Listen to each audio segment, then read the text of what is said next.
speech. Now, I look to Professor Jeff McMahan to propose his case for proposition.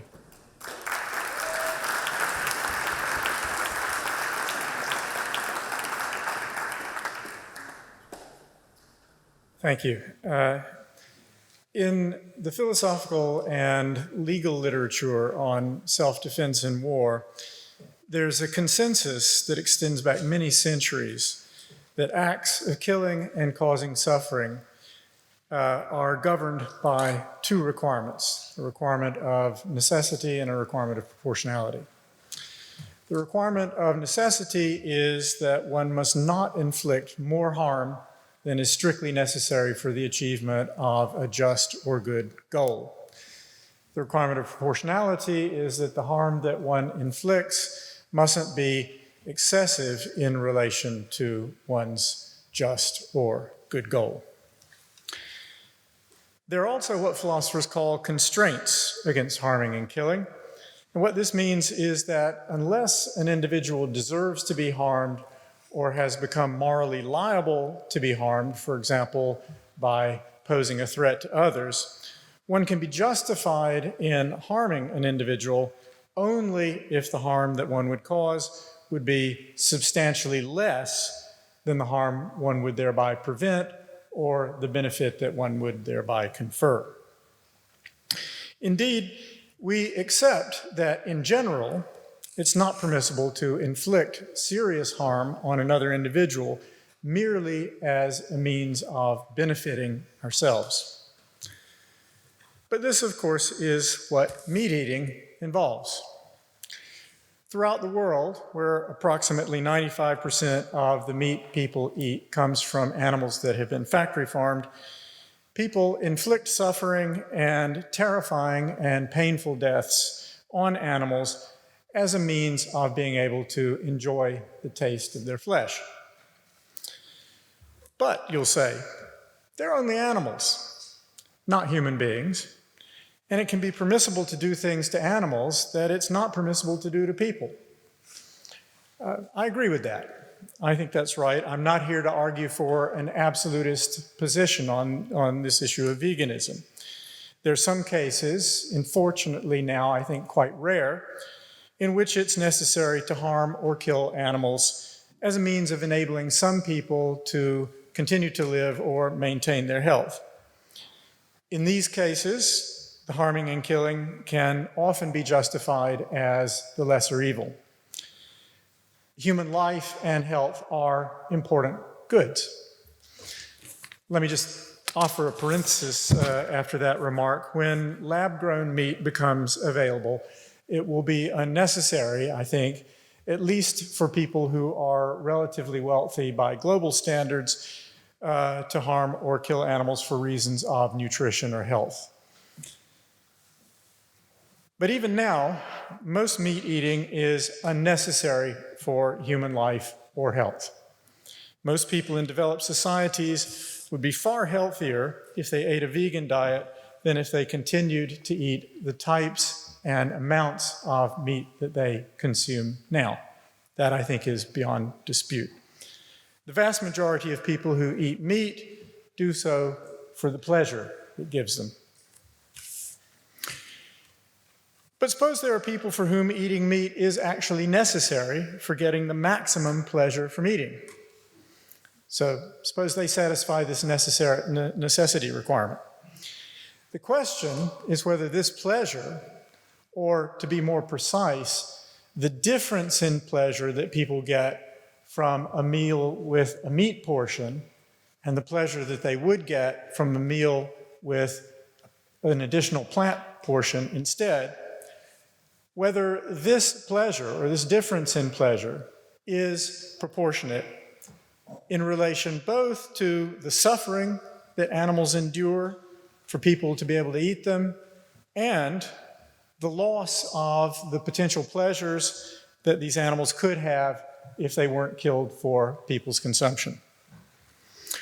Now, I don't have time to rehearse what should be the familiar details of the suffering and torment that factory-farmed animals endure. And remember, that's about 95% of the meat that people consume in the entire world, about 99% of the meat that people consume in the United States, where I'm from. But I think these facts alone, the suffering that animals endure, all the torment that they endure in factory farming, make most meat eating disproportionate and therefore wrong. It's disproportionate in relation to the good that people get from it. But again, you're going to say, well, but they're just animals. But you have to say more than that. You have to explain how they differ from other individuals on whom you don't think it's permissible to inflict suffering and death. You've got to explain, for example, what the morally significant difference is between a pig and a severely cognitively disabled, orphaned human infant. A congenitally severely cognitively impaired infant has no capacity for self-consciousness, no capacity for rationality, social interaction, or agency of any kind. Its capacity for well-being is limited to simple pleasures and pains, and it may have absolutely no potential for the development of psychological capacities higher than or even as high as those of a pig. So this makes a dilemma for meat eaters. The dilemma is that they must either give a compelling explanation of the moral status of the infant I've described that makes it, gives it a higher moral status than an animal, or they have to accept that it would be permissible to inflict protracted suffering on the infant and then kill and eat it. And I think that's something that none of you are willing to accept. Now, the cognitive capacities of a pig are not significantly lower than those of a dog. The biological lifespan of a pig is 15 to 20 years.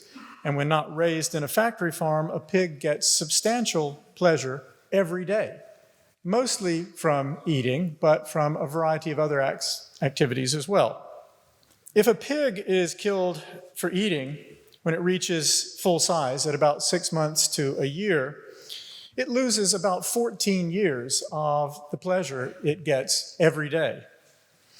Yet its meat will provide only a small difference in pleasure at one meal each for about 100 meat eaters. So the question here is, do these meat eaters' 100 brief pleasures matter more than all the pleasure that a pig could have had in over 14 years of its life, of which it's deprived?